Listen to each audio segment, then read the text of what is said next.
BYU won and Utah lost. This might be the weirdest ever episode of Locked On Big 12.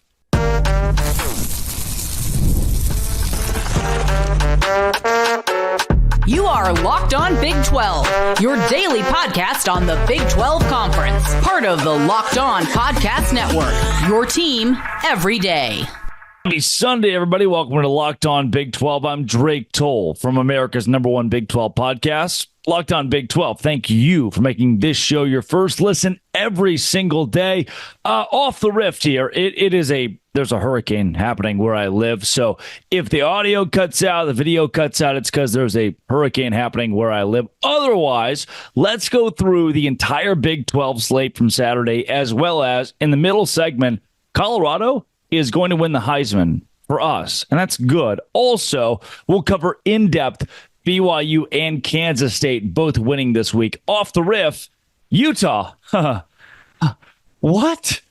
What was that? What do I make of this conference when Utah has just lost 23-10? Like, only scored 10 points. The first touchdown of the game scored in the fourth quarter against Arizona. What do I make of this league that so many Utah fans told me they would dominate? I have sifted through comment after comment from Twitter to YouTube video to everything else about Utah fans saying, well, we're joining the Big 12 now and it's going to be a cakewalk. And you just lost to the same Arizona team that got blown out by Kansas State. Now, look, I get it. I'm saying that. You know that. You already know what you did. But it wasn't good. I told BYU fans last week, I said, BYU, be Santa Claus. Be Tim Allen in Santa Claus. When you beat Kansas State, you become a Big 12 contender. When you are a Big 12 contender, the responsibility of this conference is on you from here on out. And for Utah, when you beat Santa Claus, your responsibility is to win.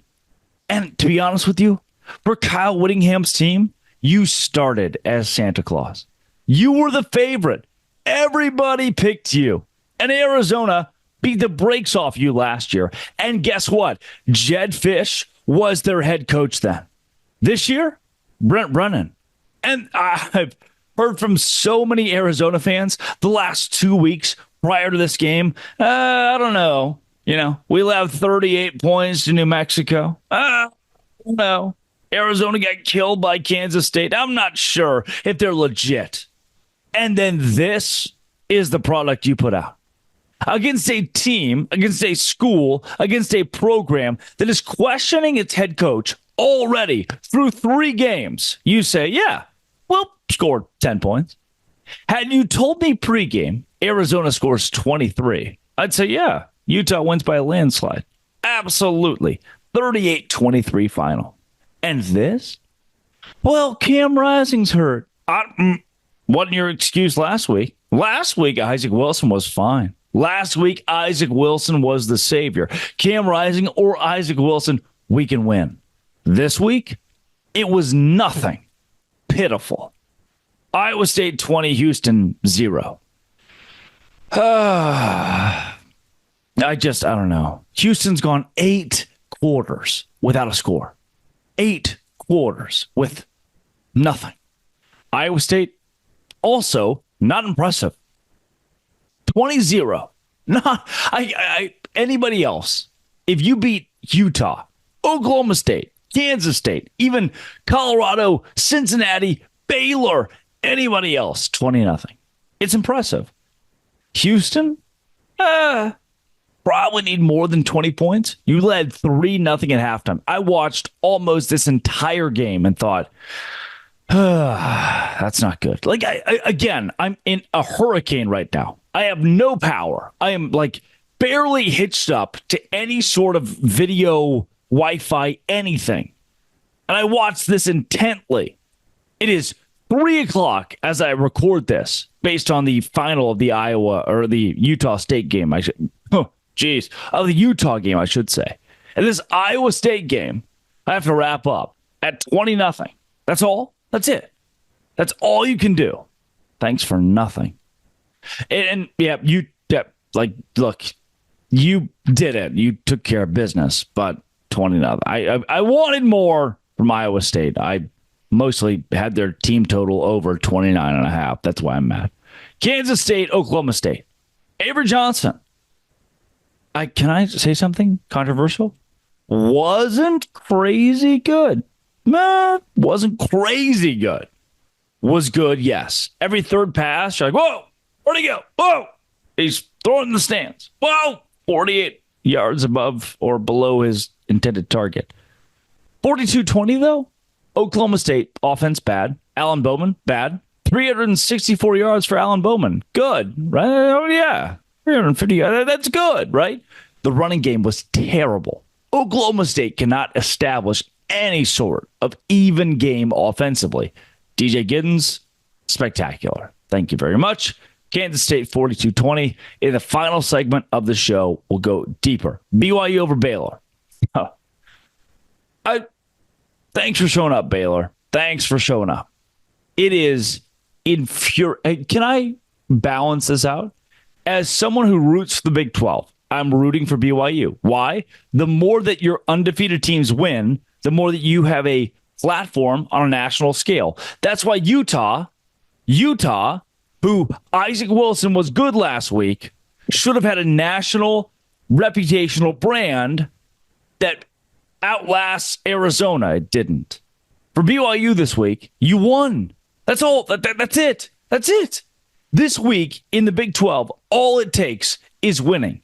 Is A-Rod perfect? No. Is Jay Hill perfect? Yes. He is such a good defensive coordinator. In the second half, late second quarter, BYU was up a ton.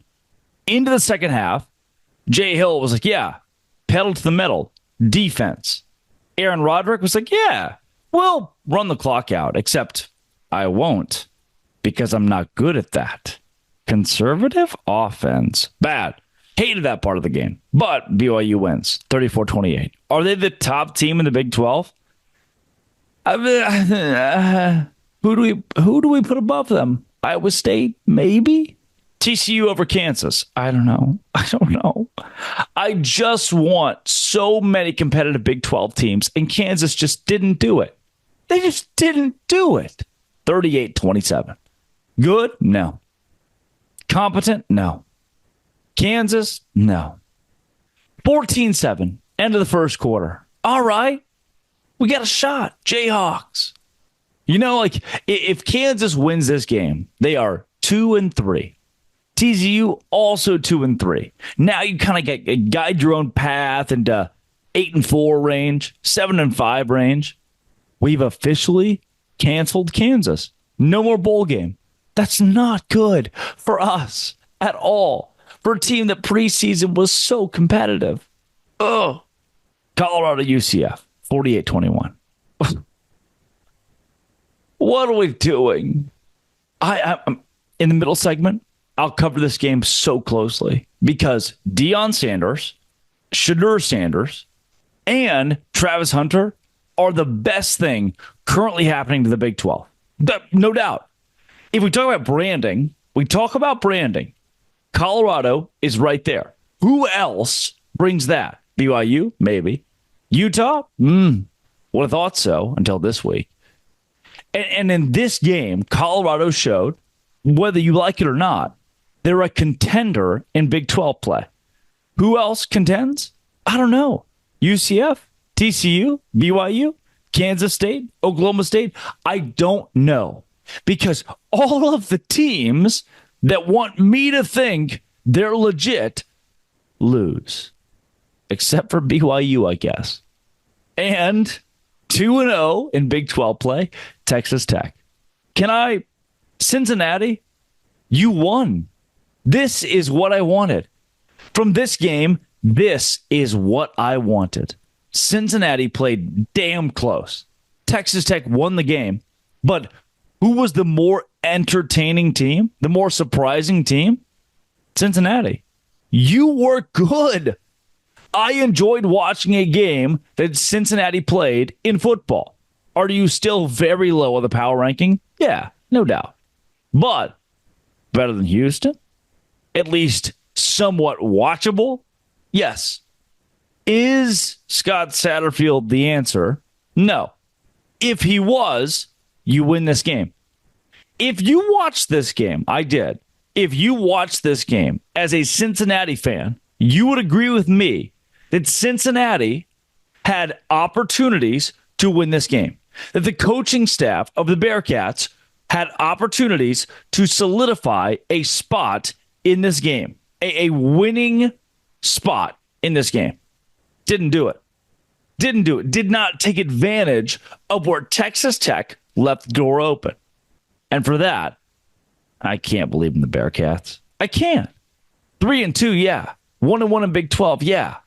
But you beat Houston, easily the worst team in the Big 12.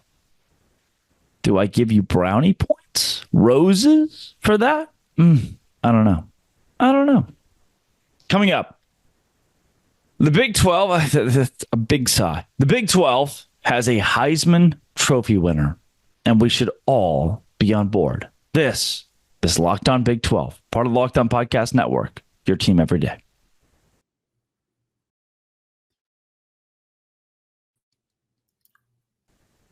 NFL fans, you can start the season with a big return on FanDuel, America's #1 sportsbook.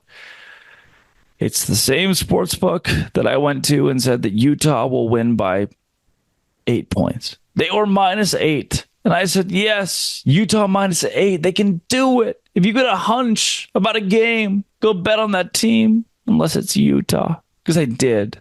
And FanDuel said, look, Drake, I know you made so much money on BYU. I know you made a huge profit on BYU beating Baylor. But this one, this Arizona game, we're going to have to win this one. And they did. But right now, you get started with $200 in bonus bets, guaranteed, when you place a $5 bet. And for me, that BYU game was the highest of highs. I won hundreds of dollars on BYU. Then the Utah game happened. And had Utah won, I would be a good billionaire. I'm just not. And that's because that's the nature of the game, but I'm still up. Because FanDuel is like that. $200 in bonus bets guaranteed, and you place a $5 bet. That's FanDuel.com. Visit FanDuel.com right now to make your life crazy good. At America's #1 sportsbook, FanDuel.com. Colorado is the best thing currently happening to the Big 12. Look, I get it. There were so many awesome highlights from this past Saturday, but Colorado might take the cake because of Travis Hunter. And really not just Travis Hunter, but also Shedeur Sanders. And honestly, at this point, Deion Sanders. Remember, and I get it, right? I've been through the entire Big 12 at this point and talked all about the weekend, but I've got to highlight one thing that we have to accept. 2 weeks ago, I told you on this show, Deion Sanders, the shtick, AAU football, after the loss to Nebraska, it wasn't going to play. That kind of culture wasn't going to fit in the Big 12. The offseason controversy, honestly, the weekly controversy where somebody in the news reports something about Deion, they do something. Travis Hunter or Shedeur Sanders does something that everybody balks at, or pregame, Shedeur Sanders is warming up, and then Cam Newton walks up and she gets the complete cold shoulder from this college quarterback. One of the most legendary quarterbacks, Heisman winner Cam Newton, gets a cold shoulder because he said on a show that Shedeur doesn't have a quality victory while in college or a big win, which probably his biggest win is now a road victory against UCF and a dominant road victory. But can I put in perspective for everybody out there? And this might tick you off. It's not, I'm going to be completely honest here. It's not my favorite thing in the world that glitz and glam, pomp and circumstance walks into a league like the Big 12 and just immediately takes the spotlight. And a big part of that is that Colorado left the Big 12. For those of you like, oh, you're a Deion hater. Oh, it's because of these underlying ideas that you have. No. Colorado left the Big 12. They come back and they get to be the star day one. I don't know if I'm all the way on board with that. But guess what? I have to be, and you have to be.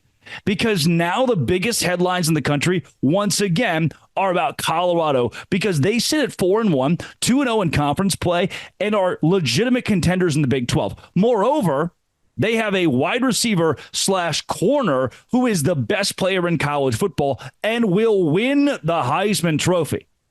Colorado walks into the Big 12 and brings this conference a Heisman Trophy winner. Colorado walks into the Big 12 and brings us Deion Sanders. And I get it. There are Colorado fans, specifically Deion Sanders fans, Travis Hunter fans, who are, oh, you're still mad, you're still salty.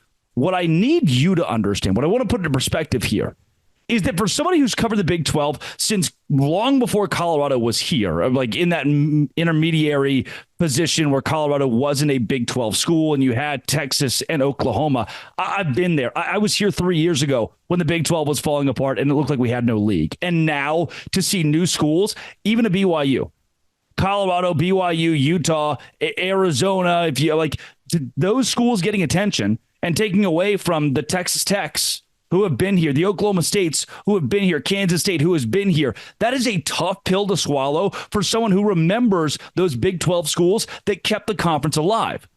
But what we all have to wrap our minds around is if there's one thing you're going to embrace, if there's one thing you're going to accept, if there is one thing that you latch onto, if you are a Big 12 official, if you're Brett Yormark, or if you're a fan of Iowa State, it is that Colorado is the best thing the Big 12 has going for right now. No, it's Utah. They could win a national championship. Yeah, they could. More people are watching Colorado. More people are dialed into Deion Sanders. Oh, it's BYU. They're the biggest story, and they carry, it's so much more. It's this feeling of faith and a commitment to something deeper than football. Yes, 100%. I couldn't agree more. However, there's not a Heisman Trophy contender. There's not a media personality like Deion Sanders. You don't turn on the TV and every other commercial is Kalani Sitake. No, that's Deion Sanders in Colorado.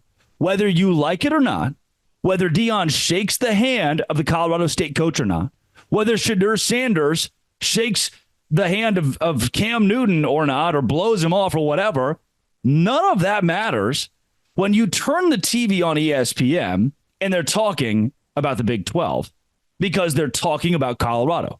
Is Colorado a Big 12 contender? Is Colorado a college football playoff contender? The answer to that has to be yes, because they're 2-0. They're undefeated in conference play to this point.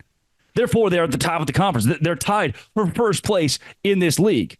So they ultimately have to be a school that we all look at and say, yeah, well, shoot, they could win here. My biggest qualm 2-3 weeks ago with Deion, my biggest qualm last year, they were a joke. They were a laughingstock. And you can't, it's tough to get mad at that statement because the one thing that made Colorado a joke was they brought you this reality TV show, AAU, pomp and circumstance, but they lost. They got killed. They got drilled last season. And when you lose at that rate, you can't be respected. You don't gain respect by going 4-8. This isn't about there are underlying issues that make Deion Sanders in Colorado the villain. No, no. This was more so about them just not winning football games. But now they are. And at 4-1 with Travis Hunter, he's not just the front runner to win the Heisman Trophy, especially after this week's performances from Jackson Dart, who was terrible, and the Beck kid at Georgia, he was really bad. I mean, this has to be Travis Hunter because not only does he star on the offensive side of the ball, has a touchdown, 89 yards receiving, also picks up a key interception to secure a blowout victory at UCF. He is the best player on the field. He makes up two positions, and he's elite at both positions. Colorado has the top receiving core maybe in the country. Colorado has the best quarterback maybe in the country. Colorado has the best overall player in the country. Will they win the Big 12? Would they be able to compete with a school like Utah? I don't know. I still don't know.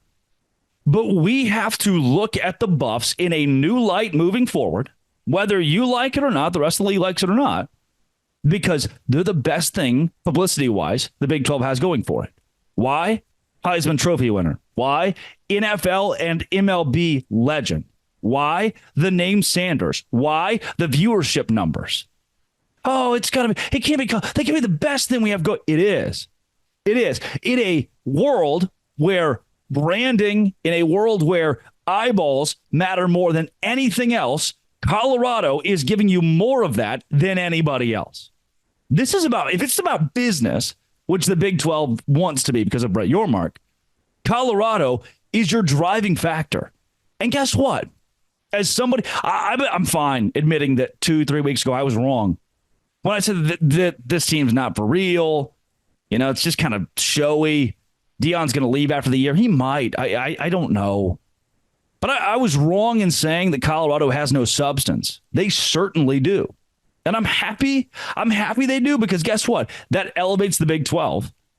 And when the Big 12 is elevated, so is the show called Locked On Big 12. Like, if what you want is for the Big 12 to succeed, then you are rooting actively for Colorado. And I am at this point. Like, I'm on. I'm in. Keep going. I'm sorry. I'm sweating a ton. If you're watching online, I'm sweating so much because we're in a hurricane. I haven't had power for days.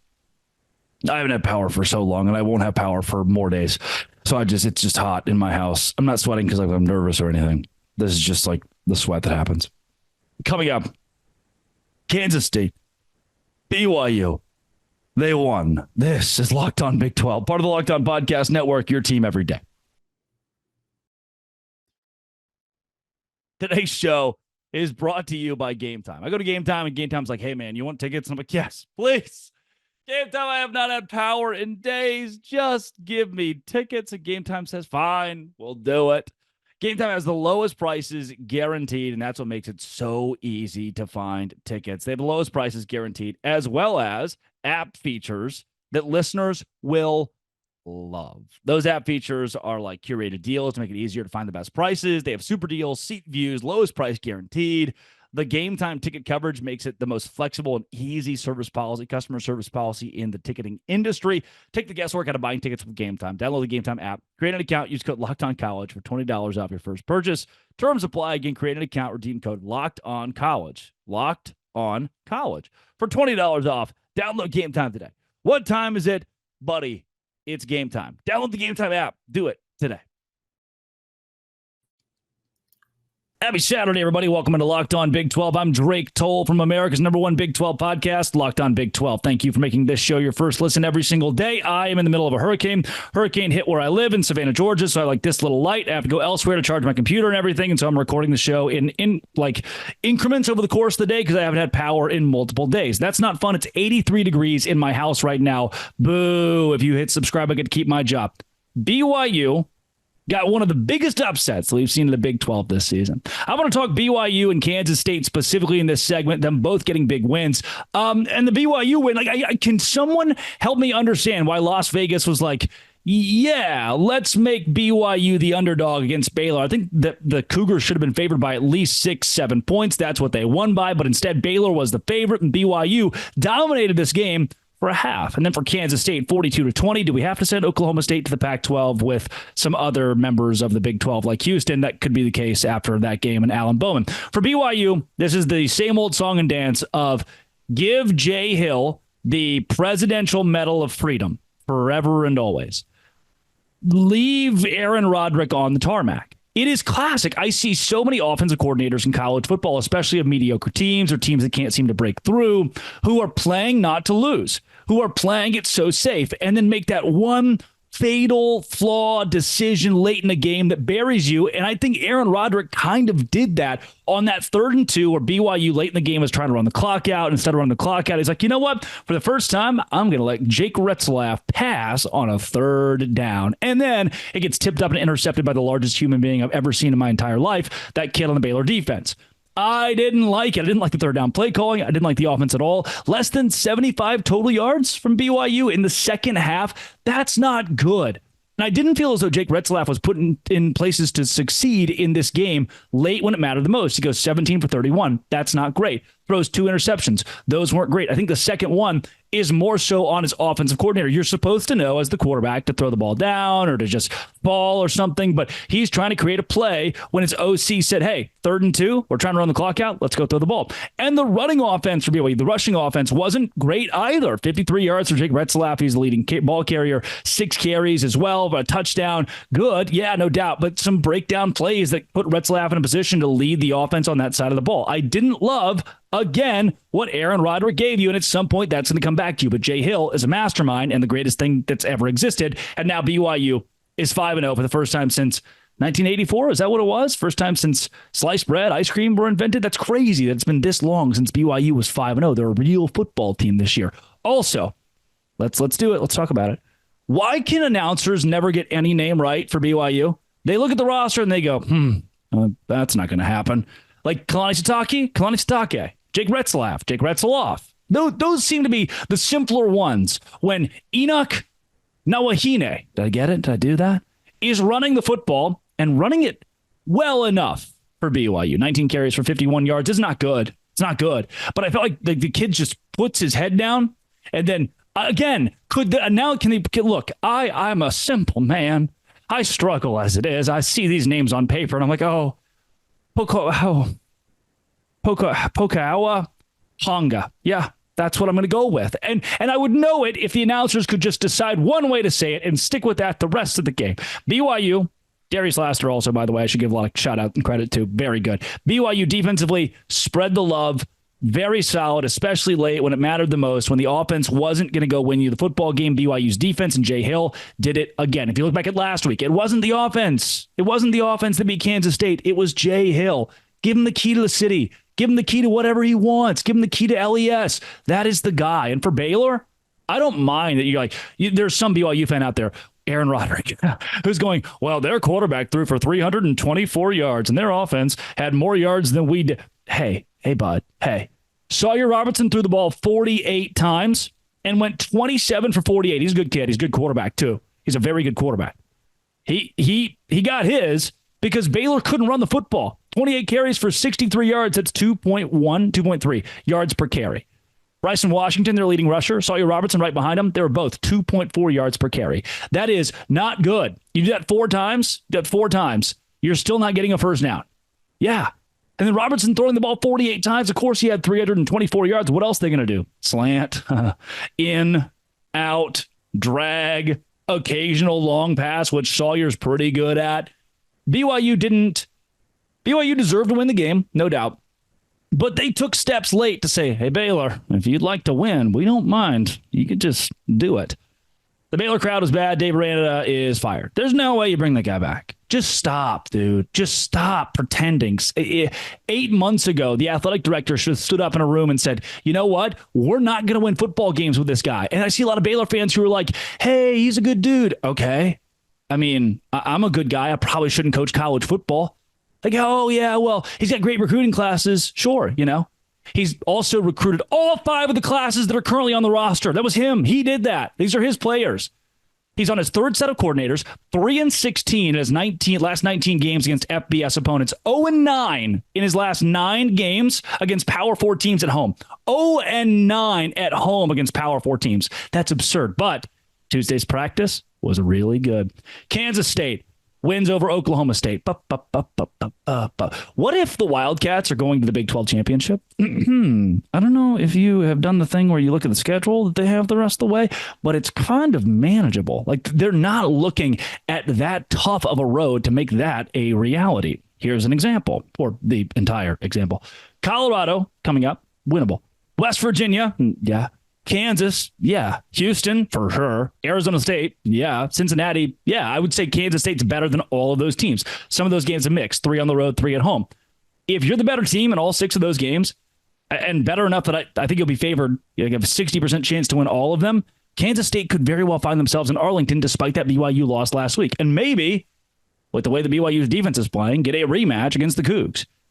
Oh my gosh, that game between BYU and Utah just got so much more interesting. I am fired up for that one. Kansas State in this game. I texted Spencer McLaughlin during the game, host of Locked On College Football, and was like, is Avery Johnson bad at throwing the ball? Every third pass, man, those 12 incompletions he had, it's like you're throwing it into the stands, or one of the ugliest interceptions that I've seen. And still, 5 touchdowns.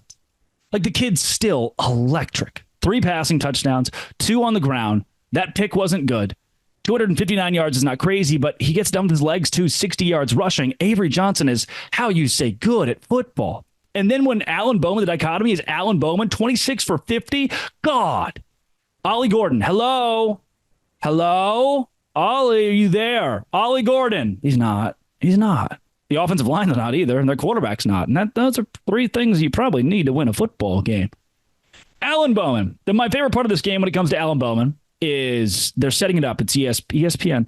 And it's the beginning of the game. You're looking live, Manhattan, Kansas. The Kansas State Wildcats and the Oklahoma State Cowboys duking it out. And then that guy pitches to the color guy. They show Alan Bowman. And you see Alan Bowman warming up on the field, Chuck. And one thing to note, Bowman was benched last week, and we talked to him in the midweek, and he said, I've played enough college football that I've been benched before, and it'll probably happen again. Great self-awareness from Alan Bowman to be like, I'm like the 6th-year guy. I've been benched. It's going to happen again, too. I'm not very good. I love it. That was like the quote was, it'll probably happen again. And it should. Where's the Rangel kid? Where's Gundy's son? Bring him back. Bring him back through the portal. This is terrible, man. He's too old. I remember the day that Alan Bowman visited Baylor. He visited Waco, and I tweeted out, Alan Bowman visiting Baylor. Hopefully he doesn't come to Baylor. He will never push the needle or help the Bears compete at a high level. And I know he did for Oklahoma State last year, and I don't think it was Alan Bowman that got them to the Big 12 championship. But in this scenario, when I did that, I had a Baylor insider, tweet at me, this isn't helpful. You're hurting the staff. No, I'm really glad that Alan Bowman did not go to Waco. I'm glad he stayed completely away from my football program. Oklahoma State running the football, throwing the football. I just don't think the offense was very complimentary to the defense. I make this case a lot about TCU. I don't think that Kendall Briles is great for Andy Avalos. Like, Andy Avalos' defense will allow a 12-play, 75-yard drive that chews up 6 minutes, and the defense is tired. And then, you give the reins to Kendall Briles, and he goes, want to see a 3 and out? Sometimes a defense's struggles can be pinned on an offensive coordinator having little feel, or an OC not being able to keep the football in his team's hands. That happens a good bit. So, with that, Kansas State, you could go to the Big 12 championship. BYU, you are my dad. Just could have made it a little more convincing. Could have just closed it, but this has been, it always will be, a miniature segment of Locked On. Thanks for making it your first listen every single day. I hope this hurricane goes away. No se grande.